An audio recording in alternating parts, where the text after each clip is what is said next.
बहू, कितनी देर लगती है तुम्हें खाना बनाने में? बस माँ जी, ला रही हूँ। ये क्या बिना घी की दाल सब्जी का रंग ऐसा जैसे किसी बीमार को खिला रही हो। ना नमक ना तेल मसाला, आखिर क्या कमी रखी है मेरे बेटे ने राशन पानी भरने में, जो तुम ऐसा सड़ा गला खाना बनाकर मुझे बीमार करना चाहती हो।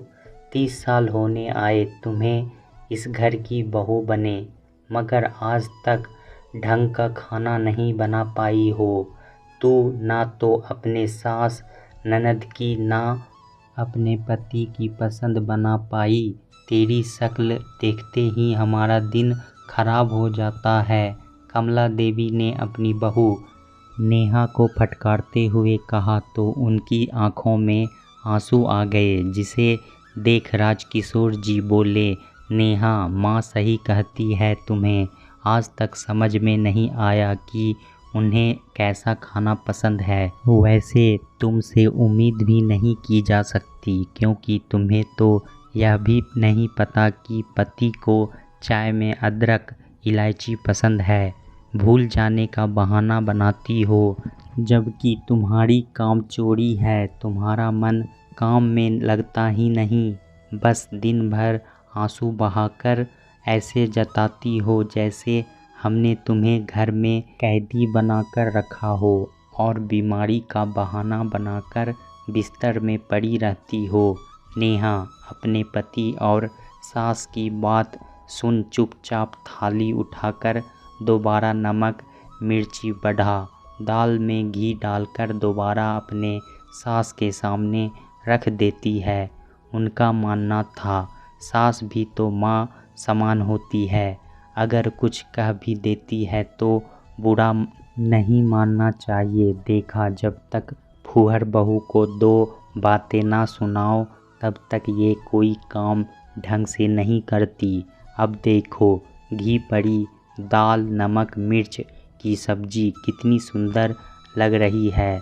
नहीं, इसको तो बस मुझे गुस्सा दिलाना होता है, कहते हुए सारा खाना चट कर गई। तभी मुंबई से 4 दिन की छुट्टी में आया हुआ नेहा जी का बेटा संतोष अपने माँ के साथ रसोई में आ गया और उनके आंसू पोंछता हुआ बोला, माँ, जब तुम्हें पता है कि दादी को इतना घी तेल मसाला नहीं देना है तो तुम बोलती क्यों नहीं कि उनकी सेहत के लिए गलत है। और तुम सब के लिए ही ऐसा ही खाना बनाती हो, खुद भी ऐसा ही बिना नमक मिर्च का खाना खाती हो, ताकि उन्हें ऐसा ना लगे कि घर में उनके साथ भेदभाव किया जा रहा है।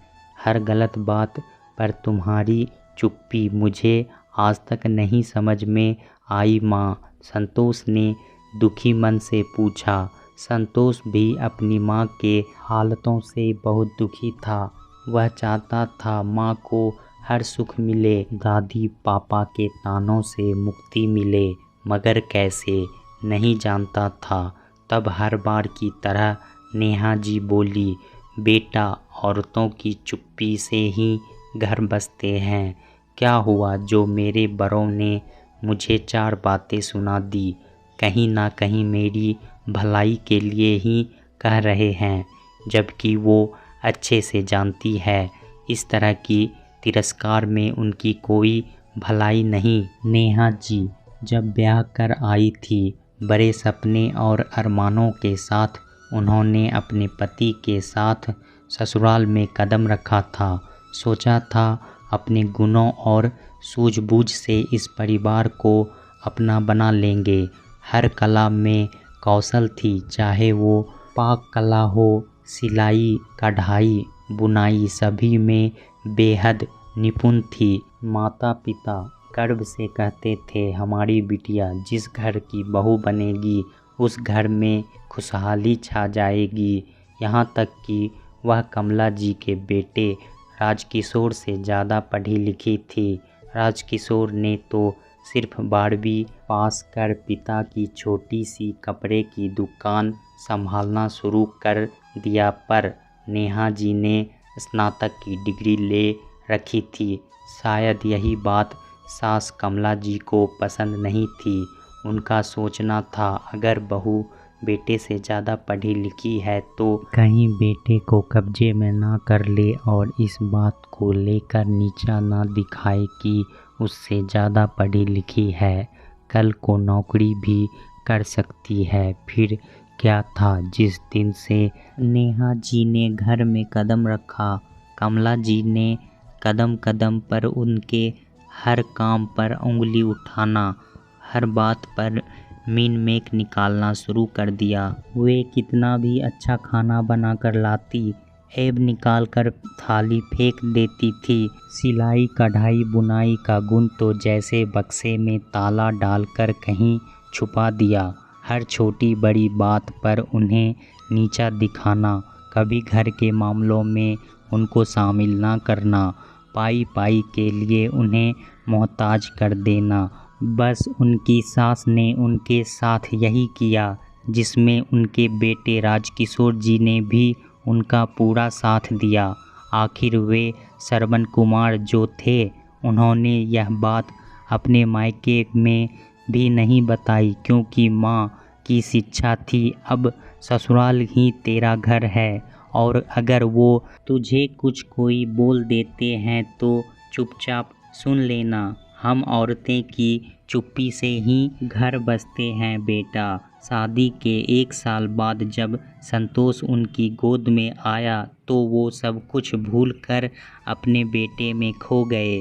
अपना तो उन्हें अपनी किसी निपुणता के बारे में याद था ना ही उन्हें अपने आप को साबित करना था। वे तो बस अपने बच्चे के पालन पोषण में लग गई। जिसे जो कहना था सब कहते रहे। उन्होंने सभी बातें एक कान से सुन दूसरे कान से निकाल दी थी। उनके विरोध न करने के कारण परिणाम यह हुआ कि उन पर होते मानसिक अत्याचार का पारा चढ़ता ही चला गया। काश उन्होंने पहली बार में ही रोक दिया होता तो आगे इस तरह की नौबत ना आती। मगर क्या करें, उन्होंने खुद हालातों के साथ समझौता कर लिया था। वो तो बस संतोष की अच्छी शिक्षा और एक बेहतर इंसान बनाने में जुट गई थी। उन्होंने कभी किसी की बुराई नहीं की, सिर्फ उसके बारे में सोचा और अपने बेटे का चरित्र निर्माण करने में कोई कसर नहीं छोड़ी। मगर ये बात भी कमला जी को बिल्कुल पसंद नहीं आई। उन्होंने 10वीं से ही अपने पोते को हॉस्टल भेज दिया। उन्हें डर था कहीं बहू ने पोते को उल्टी पट्टी पढ़ा दी तो कल को ये बच्चा हमारे व्यवहार का विरोध ना करने लग जाए। नेहा जी ने बहुत रोका कि कम से कम उसे 12वीं तक तो मेरे साथ रहने दीजिए, मगर किसी ने उनकी एक बात नहीं मानी। आज संतोष मल्टीनेशनल कंपनी में अच्छे पद पर स्थापित है। इस बात से ही नेहा जी का सर हमेशा गर्व से ऊंचा रहता है। दूसरे दिन माँ के चिल्लाने की आवाज़ सुन संतोष उसके कमरे की तरफ भागा तो देखा माँ ज़मीन पर अपना हाथ पकड़े रो रही थी। माँ, क्या हुआ? ये हाथ कैसे जल गया? कुछ नहीं बेटा, गर्म चाय गिर गई थी। उसने अपने पिता की तरफ देखा तो पिता पूरे दम से पलंग पर भौहें टेढ़ी करके बैठे थे। उन्हें अपनी पत्नी के दर्द तरफ से कोई मतलब नहीं था, जबकि सच्चाई ये थी कि चाय में अदरक ना होने के कारण राजकिशोर जी ने गर्म चाय का कप गुस्से से उनके हाथों पर फेंक दिया। ये बात संतोष को समझते देर ना लगी और वो गुस्से से बोला, मुझे सब पता है पापा, आपने जानबूझकर मम्मी के ऊपर चाय फेंकी है, क्योंकि ऐसा पहली बार नहीं हुआ।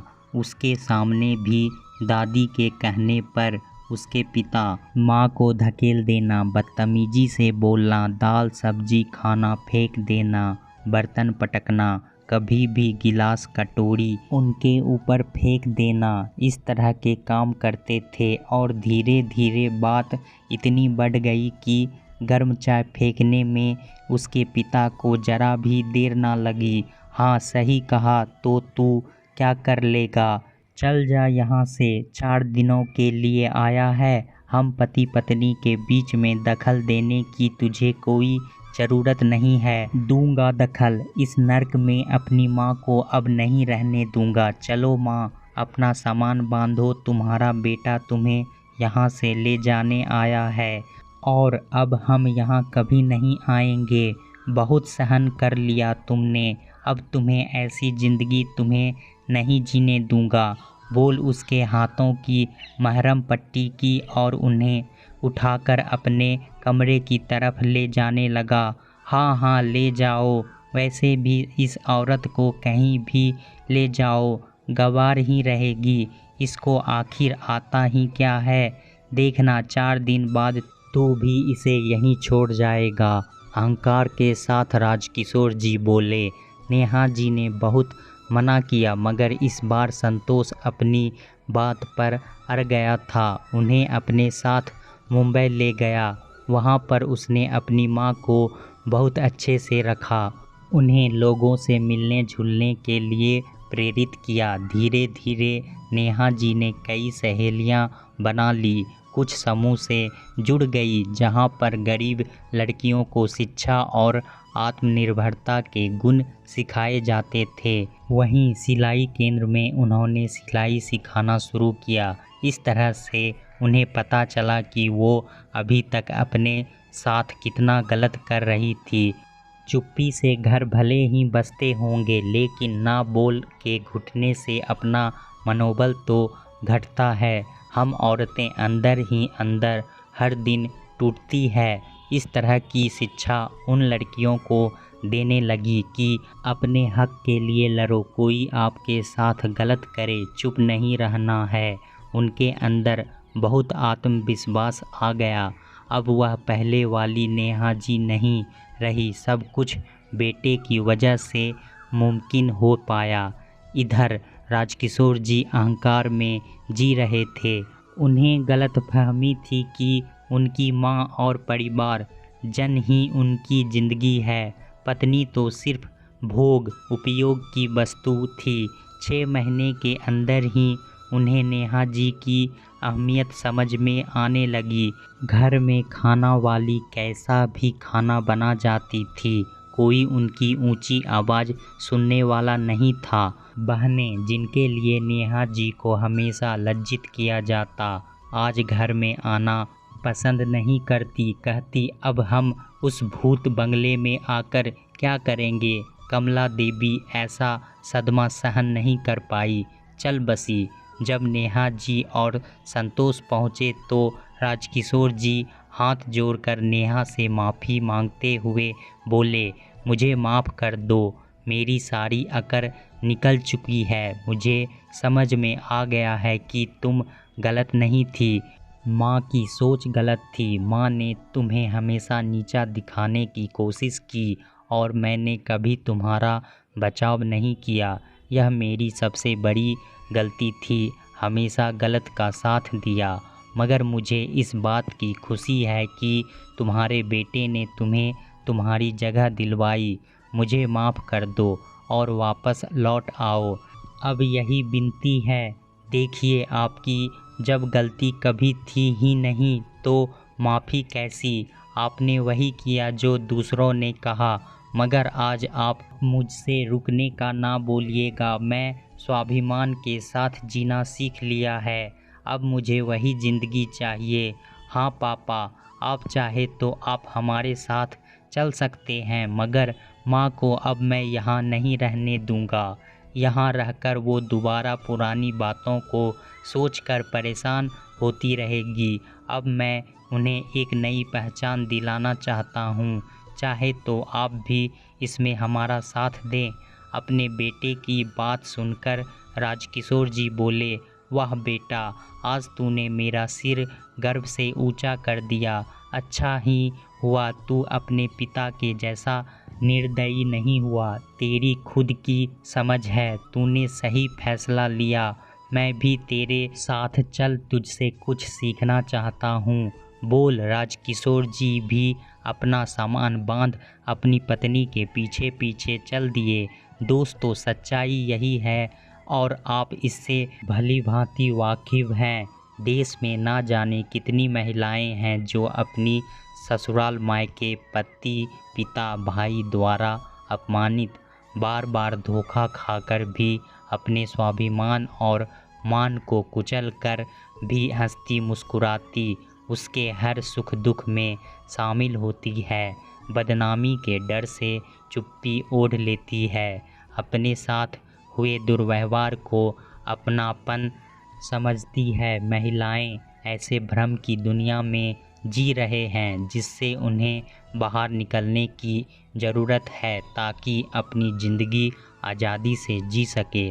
दोस्तों, कहानी कैसा लगा हमें कमेंट में ज़रूर बताएं। इसी तरह की पारिवारिक कहानी सुनने के लिए हमारे चैनल को सब्सक्राइब करना ना भूलें। धन्यवाद।